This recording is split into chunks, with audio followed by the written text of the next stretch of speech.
교회가 시작되고 하나님의 말씀 앞에 든든히 서고 또 성령의 임재함을 통해 가지고 그들에게 강력한 역사들이 그들의 삶의 현장 속에 또 그들의 공동체 안에 일어나기 시작합니다.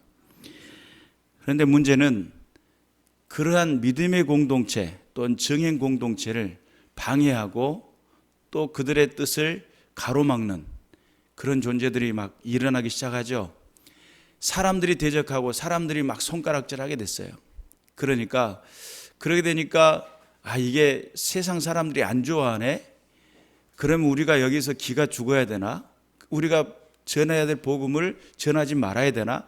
이런 생각들이 만감이 교차하는 그런 순간들이었지만 그럼에도 불구하고 그들에게 있어서 강하고 담대할 수 있었던 힘은 뭐냐면 성령께서 기뻐하시고 예수 그리스도의 십자가의 보혈이 모든 인류를 구속하시고 대속하셨으며 그들의 삶을 이끌어 주신다는 확신, 그런 확신들이 그들의 삶의 신앙에 달려나가는 그 모든 방향을 향한 표대가 되었다. 지난주 우리가 이야기했던 사도행전 4장의 사건을 토대로 해서 병이 고쳐지죠. 안진병이가 일어났어요. 그런데 안진병이 일어난 사건 때문에 베드로나 또한 요한 그리고 믿음의 공동체들, 증인 공동체가 세상 바깥으로 드러나는 사건이 됐습니다. 그리고 특히 그들을 시기하고 질투하는 그러한 집단들이 있었는데 사두개인들 또한 바리새인들, 서기관들, 종교 지도자들이라고 하는 사람들이 싫어하기 시작했어요. 그리고 그들에게 위협을 주죠. 하지마. 예수님이 다시 살아났다는 이야기 하지 말고 또한 병이 고쳐지는 거, 예수 이름으로 병 고치는 일들 하지 마라 라고 위협을 하고 그들을 내보내게 됩니다. 4장과 6장 사이에 5장이 있죠. 이 5장 안에서는 제자들이 잡혀 들어가요. 그리고 제자들이 잡혀 들어갔는데 감옥 안에 있는지를 확인하라고 사람들을 보내가지고 제자들을 데려오라고 그랬는데 가보니까 감옥은 든든히 잠겨 있는데 제자들은 온데간도 없이 사라진 거예요. 이게 도대체 어떻게 일이 돌아가려고 이렇게 돌아가지? 사람들이 다 의아해하고 있어요. 그리고 사람의 말을 듣는 것보다 하나님의 말씀을 듣는 것이 옳다 여기면서 그들이 더욱더 합심해가지고 하나님의 복음을 확증하기 시작하고 많은 사람들이 주의 제단에, 주의 성전에, 주의 교회 안에 모이기를 시작합니다. 그러면서 사도행전 6장으로 넘어와가지고 많은 하나님의 역사와 하나님의 교회를 더욱더 든든히 세워나가고 하나님의 살아계심을 증명하며 교회들을 세워나가고 있는 그 과정 중에 6장 1절부터서 시작되어지는 말씀이 헬라파 사람과 히브리파 사람들이 하나님의 교회 안에 들어와가지고 함께 공존되어지는 예배의 어떤 공동체가 이루어졌는데 교회에서는 무슨 일을 했었냐면 구제하는 일들을 했어요. 그래서 과부들을 돌보고 하나님의 교회가 하나가 되기 위해서 돌아보는, 봉사하는, 섬기는 일들을 하게 되었었는데 어떤 일들이 발생하냐면 헬라파 성도들이 거기서 소외가 되는 겁니다. 히브리파 사람들에게는 혜택이 주어지고 그러다 보니까 교회가 무슨 생각을 해요? 교회 안에서 왜 교회가 차별이 되고 왜 교회가 편협적이며 어떻게 교회가 이럴 수 있느냐, 원망과 불평이 생겨났겠죠. 그러다 보니까 교회라고 하는 이 교회 공동체가 고민을 하기 시작했습니다. 어떻게 하면 소외가 되지 않도록, 어떻게 하면 모든 사람이 다 공평하도록, 어떻게 하면 교회가 하나님의 영광을 드러낼 수 있는 믿음의 공동체로서 부족함이 없는 그런 공동체로 설 수 있을까 고민하게 되겠죠. 그때 고민하면서 행했던 일들입니다. 3절에 들어와 가지고 너희 가운데서 성령과 지혜가 충만하여 칭찬만 받는 사람 몇을 택하라? 7을 택하라. 그리고 이 일을 그들에게 맡기라. 성도들을 돌아보고 성도들을 또한 챙겨주고 봉사하고 교회의 어떠한 행정적인 부분 또한 여러 가지 많은 잡다한 일들을 맡기라는 거예요. 그 일들을 맡겨라. 그래서 교회로서 조직교회로서 시작하는 아주 중요한 시점이라고도 볼 수 있겠습니다. 과거에는 목회자 중심, 목회자가 모든 걸 다 행했어요. 그런데 교회가 성장되어지고 발전되어지면서 어떻게 하게 됐냐면 교회는 역할 분담이 필요하겠구나. 목회자가 할 일이 있고 또한 성도들 가운데 성도들을 챙겨주고 성도들의 하나의 교회가 세워질 수 있도록 하기 위한 그러한 사람들이 별도로 세워져야 되는 청지기와 같은 사람들이 필요하겠구나 라고 하는 조직교회로서의 발돋움하는 아주 중요한 시점이라고도 볼 수 있겠습니다. 그 조직교회를 이루어 나갈 때 그 구성원 7사람이라고 하는 이 구성원들을 어떤 기준으로 뽑았는가 라고 했더니 성령과 지혜가 충만하여 칭찬받는 사람. 핵심은 뭐냐면 성령 충만한 것도 중요하고 지혜가 충만한 것도 중요한데 칭찬받을 수 있는 사람이라는 거예요. 이해가 되시죠?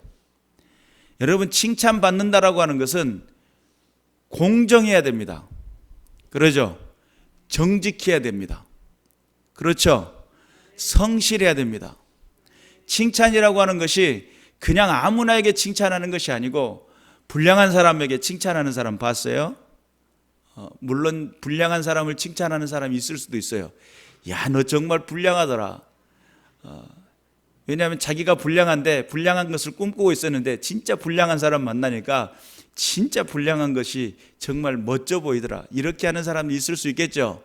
그러나 교회라고 하는 정인 공동체라고 하는 믿음의 공동체라는 이 공동체 안에서는 불량하면 안 됩니다.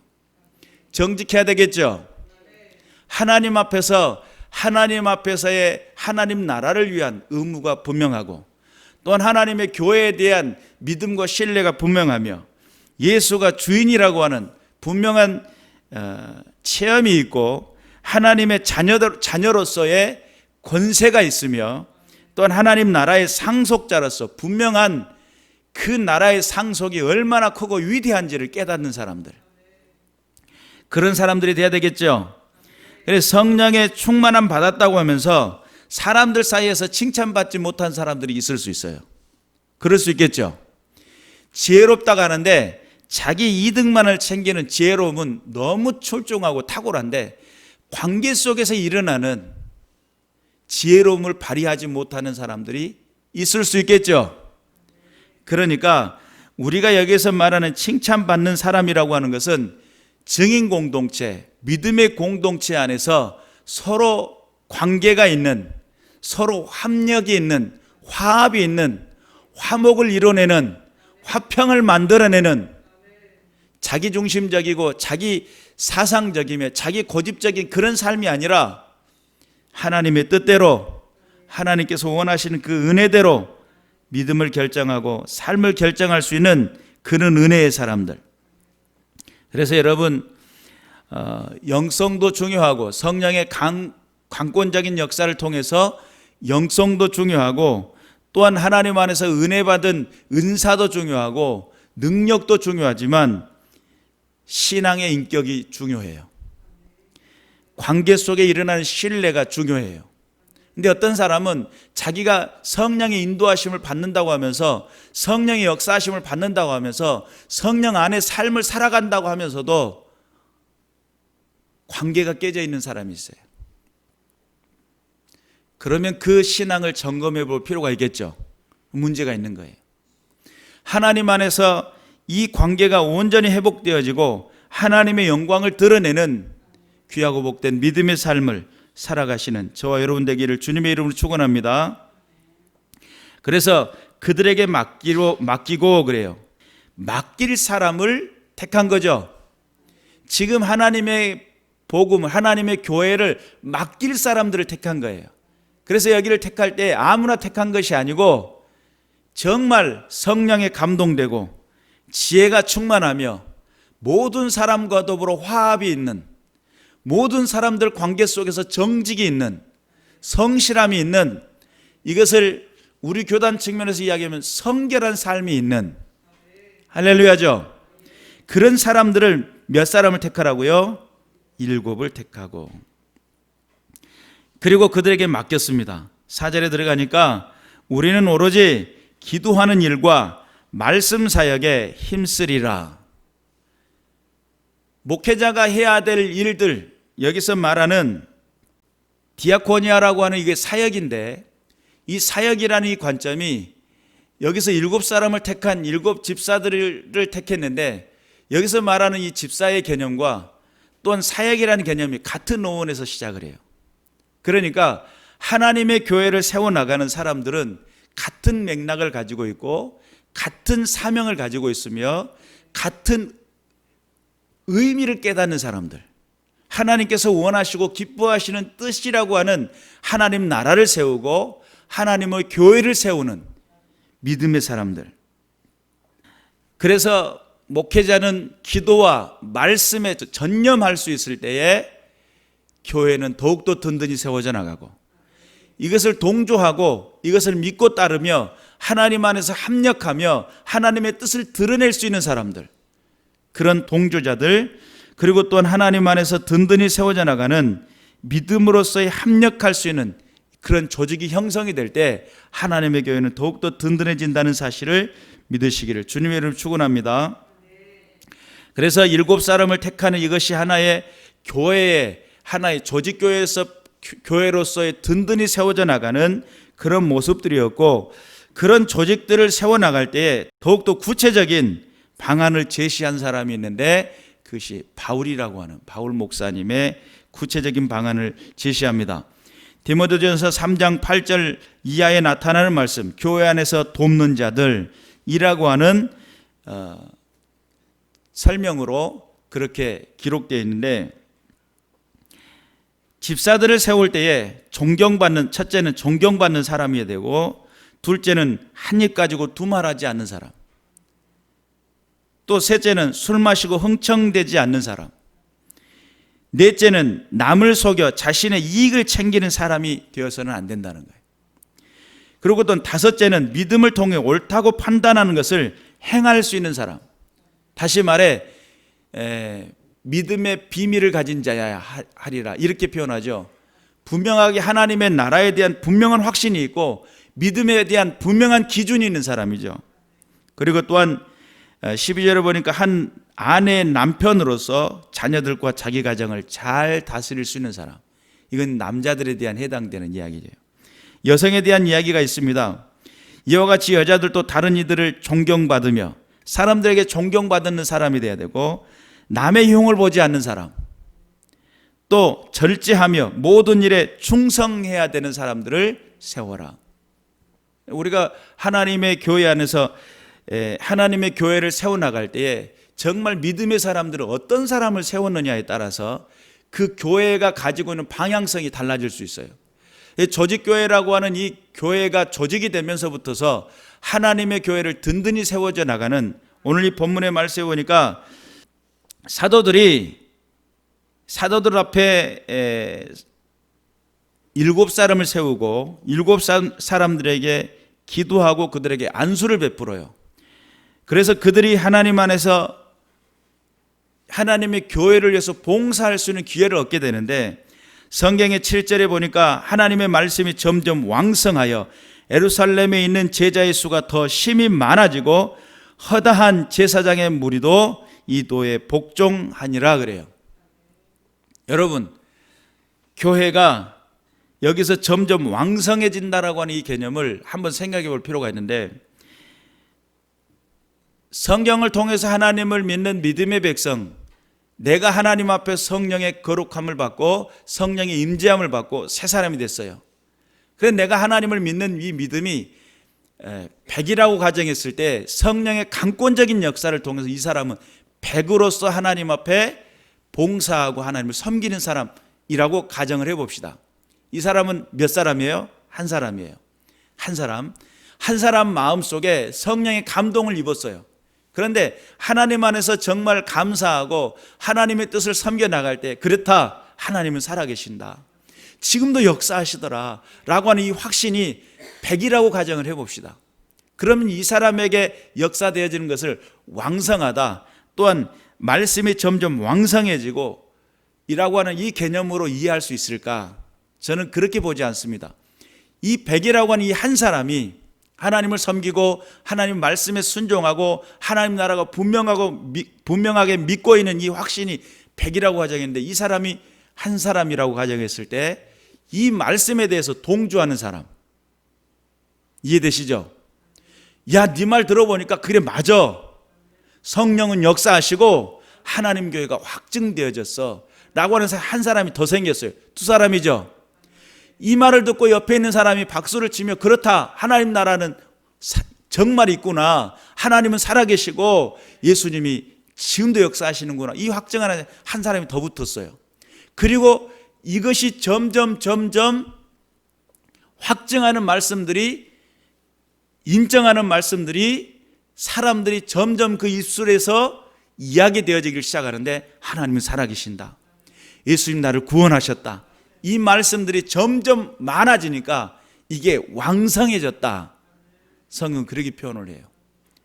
그래서 여러분, 정말 잘 세워진 조직은, 하나님 안에서 잘 세워진 믿음의 직분자들이 정말 목회자와 더불어 하나님 나라가 정말 있음을 믿고, 여러분 여기서 말하는 7사람은요, 사도들에 대한 신뢰가 있었을까요, 없었을까요? 있었겠죠. 거의 100%라고 봐요. 거의 완벽한 100%는 아닐지라도 사도들에 대한 확신이 있었어요. 하나님이 함께 계신다, 그리고 교회를 세우기를 원하신다, 이것이 그들에게 있어서는 분명한 확신이 있었어요. 그리고 목회자가 하는 그 일들에 대해서 확신을 가지고 합력했고 하나님의 뜻을 드러내는 믿음의 사람들. 교회들이 힘들어하는 이유가 있어요. 왜 힘들어하냐면, 조직교회를 세우기 위해서 하나의 조직을 세워나가고, 또한 거기에 직분을 맡겨놨는데 목회자와 불화목혼을 하기 시작하는 겁니다. 하나님의 말씀은 이렇다 가니까, 뭔 하나님 말씀은 저렇더만, 하나님의 교회는 이렇게 가야 된다니까 아니다라고 이렇게 반목하는 사람들이 생겨나니까 교회는 거기에서 힘들어지는 겁니다. 이해가 되십니까?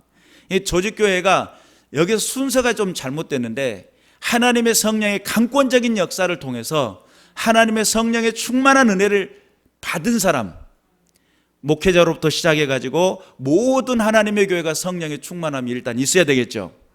그리고 그들의 삶의 현장 속에서 하나님에 대한 분명한 목적의식이 있고 믿음이 분명해져야 되겠죠. 그럴 때 하나님의 조직은 힘을 발휘하고 능력을 발휘합니다.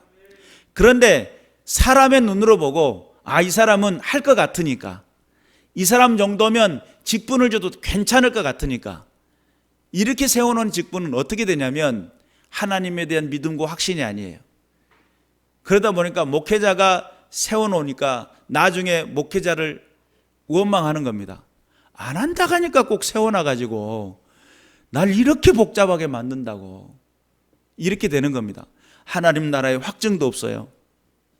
예수 그리스도의 복음에 대한 믿음도 없어요. 자기 자신의 삶이 하나님 안에서 부르심을 받았다라고 하는 분명한 인식이 세워지지 않는 그런 사람들에게 직분은 오히려 짐이 됩니다. 그리고 하나님의 교회에 걸림돌이 되어버립니다. 하나님의 뜻을 거스리는, 그래서 직분자를 세우는데 너무 중요한 산이라고 볼 수 있어요. 성경은 그냥 단순히 아무나 세우면 안 된다라고 이야기를 합니다. 일단 성령과 지혜가 충만해야 되며 많은 사람들에게 칭찬을 받는 사람. 목회자가 볼 때 이 사람은 그래 사역을 감당할 수 있을 것 같아 라고 생각을 하고 직분자의 명단 위에 올리려고 하는데, 투표를 했더니 성도들이 이 사람은 하면 안 됩니다라고 반대 도장을 막 찍었어요. 그런데 보니까 성도들의 객관적인 어떤 눈과 콩깍지가 씌어진 눈이 다를 수가 있겠죠. 나중에 보니까 진짜 이 사람은 서면 안 되는데 서지 말아야 될 자리에 서가지고 교회가 완벽하게 무너져 버리는 경우들이 많습니다. 그래서 투표를 하는 이유가 거기 있어요. 성도들이 옳다고 도장을 찍는데 목회자가 봤을 때는 아닐 수가 있겠죠. 이 사람은 아닐 수가 있어요. 그러니까 하나의 마음이 모아져서 주님의 영광을 드러낼 수 있는 믿음의 자리에 서려고 한다면 모든 사람들에게도 인정을 받을 수 있는, 성령에 감동되고 하나님 나라가 확증되며, 인간성은 좋은데, 인간성은 좋아요. 그런데 하나님의 복음에 대한 확신이 없다면 그것도 문제죠. 그 목회자가 봤을 때 그것은 이 사람은 인간성은 좋지만 신앙이 아니구나라고 했을 그런 눈을 가지고 있는 경우가, 목회자가 그런 눈을 뜰 수는 있어요. 우리가 분명히 깨달아야 돼요. 그래서 공의, 서로가 마음이 합해졌을 때 직분자를 세우는 것이 은혜고 복이며, 하나님의 교회가 점점 왕성해지는데 하나님의 말씀이 더욱더 왕성해져요. 하나님을 믿고 신뢰하는 그 믿음이 나 혼자만의 고백이 아니라 앞에 있는 사람들도 고백을 하고 함께 있는 공동체가 고백을 하며 하나님의 살아계심을 찬송을 할 때, 이게 진정한 찬송이 되겠죠. 하나님의 살아계신 은혜가 믿음의 역사 가운데 든든히 세워져 나가시기를 주님의 이름으로 축원합니다. 그래서 초대교회는 어떤 교회였는가? 하나님의 말씀이 왕성해질 수밖에 없었던 구조를 가지고 있었어요. 성령의 내주하심이 있었고 성령의 충만함이 있었으며 서로가 칭찬받는 사람, 서로가 인정할 수 있는 사람들을 세워가지고 하나님의 교회의 모든 부분들을 맡아 주관할 수 있는 사람들을 세워나갔다. 이것이 순서이고 이것이 원칙입니다. 그래서 하나님의 교회는 더욱더 제자의 수가 심히 많아졌고 정말 허다한 제사장의 무리가 주님 품 안으로 돌아오는 역사를 보게 되었다. 하나님은 지금도 살아계시고 지금도 역사하신다는 사실을 믿으시기를 주님의 이름으로 축원합니다. 그래서 하나님의 믿음의 영역이 분명한 사람, 여러분 믿음의 영역 안에 감춰져 있는 비밀이 있거든요. 그런데 이 믿음의 영역 안에 감춰져 있는 비밀을 맛본 사람이 아니고서는 직분을 맡으면 오히려 그 직분이 그에게 올무가 될 수가 있어요. 하나님의 하늘 세계, 또한 말씀의 세계, 또한 영적인 세계, 성령의 세계가 분명한 사람이 직분을 맡아야지, 그렇지 않으면 여러분 하나님의 교회에 오히려 해악을 끼칠 수 있고 본인 자신에게 죄를 짓고 멸망할 수밖에 없는 결과를 가져올 수 있다는 사실 믿으시길 주님의 이름으로 축원합니다. 우리가 그래서 어떤 믿음을 가지고 있느냐, 어떤 사람은 순교할 수 있고 어떤 사람은 하나님의 교회에 봉사하며 철저하게 자기 자신을 내어서 주님의 영광을 위해 쓰임받는 사람이 있는가 반면에 철저하게 하나님의 교회를 무너뜨리고 하나님의 복음의 사역을 무너뜨리는 이 사상, 이 잘못된 사상이 얼마나 무서운지 우리는 깨달아야 될 줄로 믿습니다. 하나님은 살아계시죠. 축복의 주인공이 됩시다. 그래서 초대교회가 행했던 그 교회의 모습을 가지고 좋은 교회도 하나님 믿음의 꿈을 꾸고 교회로서의 믿음의 발돋움을 할 수 있는, 부흥이라고 하는 하나님의 역사를 일으킬 수 있는 교회로서 든든히 세워져 나가시기를 주님의 이름으로 축원합니다. 기도하겠습니다.